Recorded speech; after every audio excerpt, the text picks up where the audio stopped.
آج ہم پڑھیں گے فیمن کے بارے میں. فیمن جسے قحط بھی کہا جاتا ہے تو یہ کیوں پڑتی ہے؟ یہ پڑتی ہے ایکسٹریم شارٹیج آف فوڈ کی وجہ سے، یعنی خوراک بہت زیادہ کم ہو جائے یعنی نہ ملنے کے برابر ہو تو اس سچویشن کو، اس کنڈیشن کو فیمن کہا جاتا ہے.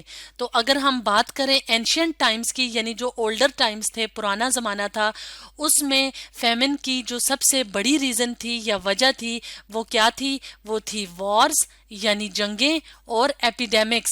ایپیڈیمک کا کیا مطلب ہوتا ہے؟ ایپیڈیمک کا مطلب ہوتا ہے وبا، یعنی کوئی ایسی ڈیزیز جو کہ انفیکشس ڈیزیز ہوتی ہے تو اس کا بہت تیزی سے پھیل جانا. انفیکشس ڈیزیزز جیسے کہ ہیپیٹائٹس ہے، ملیریا ہے، فلو وغیرہ ہیں، تو اس طرح کی جو ڈیزیزز ہوتی ہیں جب وہ بہت تیزی سے پھیل جائیں تو اس کو کہتے ہیں ایپیڈیمک، اور ایسی ڈیزیزز کو ایپیڈیمک ڈیزیزز کہا جاتا ہے. تو پرانے زمانے میں جو فیمن کی اصل جو وجہ تھی وہ کیا تھی؟ وار اور ایپیڈیمکس. تو اگر ہم بات کریں 20th سینچری کی یعنی 20ویں صدی، تو 20ویں صدی میں بہت زیادہ فیمنز آئی، یعنی مختلف قسم کے ممالک میں مختلف وجوہات کی بنا پہ فیمن یعنی قحط پڑا. تو فار ایگزامپل اگر ہم بات کریں ایتھوپین کنٹری کی، اور ایتھوپیا کہاں پہ ہے؟ افریقن ریجن میں ہے.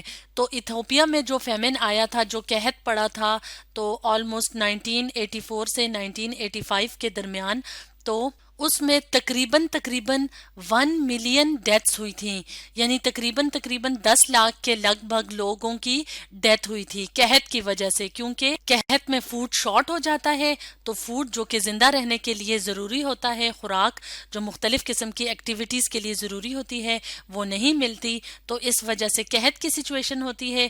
تو ایتھوپین جو فیمن تھا اس میں تقریباً 1 ملین ڈیتھس ہوئی تھی. اسی طرح 20th سینچری میں ایک اور فیمن کی اگزامپل ہے نارتھ کورین فیمن.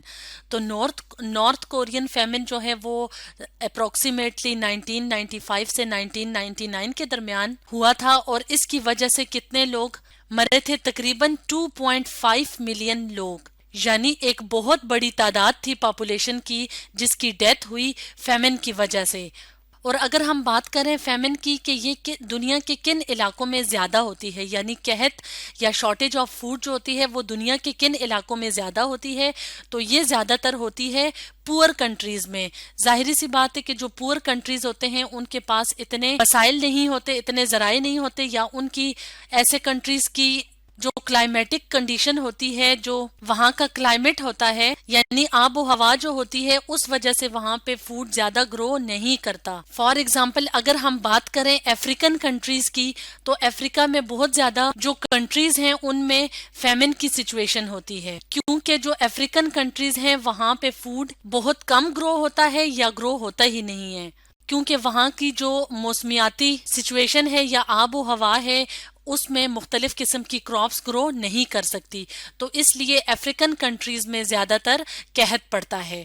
تو وار اور ایپیڈیمکس کے علاوہ بھی اور بھی کازز ہیں یا وجوہات ہیں جس کی وجہ سے فیمن ہوتا ہے، یعنی قحط کی سچویشن ہوتی ہے. مثال کے طور پہ اگر ہم نیچرل کازز کی بات کریں کہ فیمن جو نیچرلی جن وجوہات کی بنا پہ ہوتا ہے، تو نیچرل کازز میں شامل ہیں ڈراؤٹ جسے خشک سالی بھی کہا جاتا ہے، اور فلڈنگ جسے سیلاب بھی کہتے ہیں.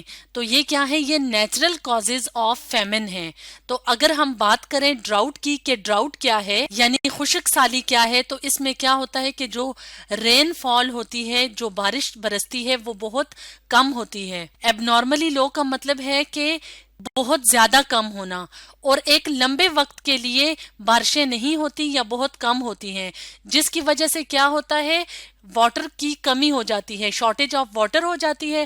اور پانی، جیسے کہ ہم سب جانتے ہیں کہ پانی زندہ رہنے کے لیے بہت ضروری ہے، نہ صرف اینیملز کے لیے، جیسے کہ اگر ہم ڈیلی پانی وغیرہ پیتے ہیں تو نہ صرف اس کے لیے بلکہ پودے بھی پانی کو استعمال کر کے خوراک بناتے ہیں. تو جب شارٹیج آف واٹر ہوتی ہے، اور شارٹیج آف واٹر زیادہ تر کیوں ہوتی ہے؟ کیونکہ وہاں پہ ان ایریاز میں یا ان ریجن میں رین فال بہت زیادہ کم ہوتی ہے یا ہوتی ہی نہیں ہے.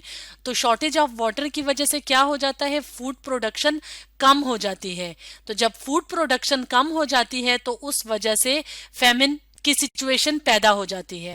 فار ایگزامپل اگر ہم اس امیج میں دیکھیں تو اس امیج میں ہمیں دو طرح کے ریجنز نظر آ رہے ہیں، ایک یہ والا اور ایک یہ والا۔ اگر ہم یہاں پہ دیکھیں تو یہ وہ والے ریجنز ہیں دنیا کے جہاں پہ بارش ضرورت کے مطابق ہوتی ہے، یعنی جتنا اس جگہ کی ضروریات ہوتی ہیں لیونگ آرگنزمز کے لیے اور پودوں اور فصلوں کے لیے، تو اتنی بارش ہوتی ہے جس کی وجہ سے جو پودے ہیں، جو درخت ہیں، وہ ہرے بھرے رہتے ہیں، اور فصلوں سے جو خوراک ہوتی ہے وہ وہاں کی پاپولیشن کے لیے کافی ہوتی ہے۔ لیکن جن علاقوں میں بارش کی بہت زیادہ کمی ہوتی ہے وہاں پہ زمین کی سچویشن اس طرح کی ہوتی ہے، یعنی زمینیں بنجر ہو جاتی ہیں، یہاں پہ کراپس گرو نہیں کرتی، درخت خشک ہو جاتے ہیں، تو پلانٹ سے جو پروڈکٹس ملتے ہیں، اس کے علاوہ کراپس سے جو فصلیں ملتی ہیں وہ وہاں پہ پیدا ہی نہیں ہوتی۔ تو اس سچویشن کو کیا کہتے ہیں؟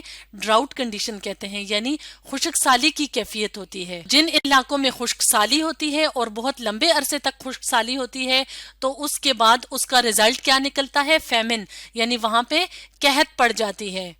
اب اگر ہم ایک اور نیچرل کاز کی بات کریں کہ فیمن کی دوسرا جو نیچرل کاز ہے، جو قدرتی وجہ ہے، وہ کیا ہے؟ وہ ہیں فلڈز یا فلڈنگ، یعنی سیلاب کی صورتحال پیدا ہونا۔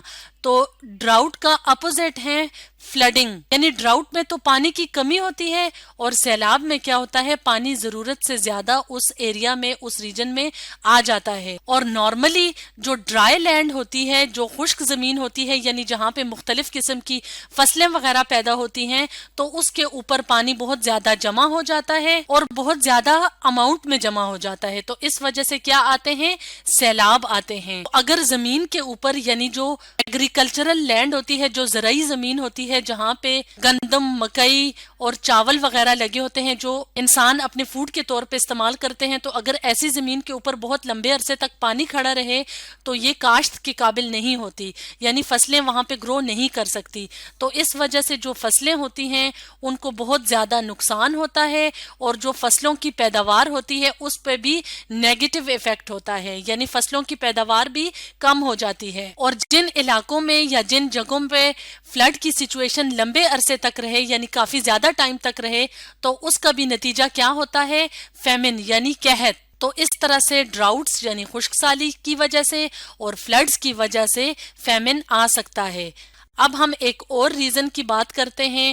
فار ایگزامپل، اگر ہم فوڈ کی ڈسٹریبیوشن کو دیکھیں، یعنی دنیا کے جو مختلف ریجنز ہیں یا مختلف کنٹریز ہیں، وہاں پہ جو فوڈ کی ان ایکول ڈسٹریبیوشن ہوتی ہے، یعنی خوراک کی ان ایکول غیر مساوی تقسیم ہوتی ہے، اس وجہ سے بھی قحط پڑ سکتا ہے۔ فار ایگزامپل، دنیا کے کافی سارے ممالک ہیں جن میں زیادہ تر ترقی یافتہ ممالک شامل ہیں، وہاں پہ جو خوراک پیدا ہوتی ہے وہ ضرورت سے زیادہ ہوتی ہے۔ سرپلس کا مطلب ہوتا ہے فالتو، یعنی ایسے کنٹریز میں خوراک ضرورت سے زیادہ ہوتا ہے، اور زیادہ تر اگر ہم دیکھیں ان میں کون سے کنٹریز شامل ہیں؟ ترقی یافتہ ممالک، جیسے یو ایس اے ہے، جسے امریکہ بھی کہا جاتا ہے، یونائٹڈ کنگڈم ہے، اور اس کے علاوہ کینیڈا ہے۔ اس کے علاوہ بھی کافی زیادہ ترقی یافتہ ممالک ہیں جہاں پہ جو خوراک پیدا ہوتی ہے وہ وہاں کی آبادی کی ضرورت سے زیادہ ہوتی ہے۔ اور اس کے برعکس دنیا کے کافی زیادہ ممالک ایسے ہیں جہاں پہ فوڈ کا ایکسٹریم شارٹیج ہوتا ہے، اور جیسے کہ ہم نے ویڈیو کے سٹارٹ میں بتایا تھا کہ جو پور کنٹریز ہیں وہ زیادہ تر افریقن کنٹریز ہیں، جیسا کہ سوڈان ہے، ایتھوپیا ہے، صومالیہ وغیرہ کے جو کنٹریز ہیں، یہاں پہ ایکسٹریم شارٹیج آف فوڈ ہوتا ہے۔ تو اس ان ایکول ڈسٹریبیوشن آف فوڈ کی وجہ سے، یعنی یہاں پہ خوراک کیا ہو جاتی ہے؟ ضائع ہو جاتی ہے، کیونکہ وہ سرپلس ہوتی ہے، فالتو ہوتی ہے، اور یہاں پہ خوراک ضرورت سے بھی کم ہوتی ہے۔ تو اس وجہ سے اس طرح کے جو کنٹریز ہوتے ہیں، جو پور کنٹریز ہوتے ہیں، وہاں پہ فیمن کی سچویشن یعنی کیا قحط کی صورتحال پیدا ہو جاتی ہے۔ تو آج ہم نے پڑھا فیمن کے بارے میں۔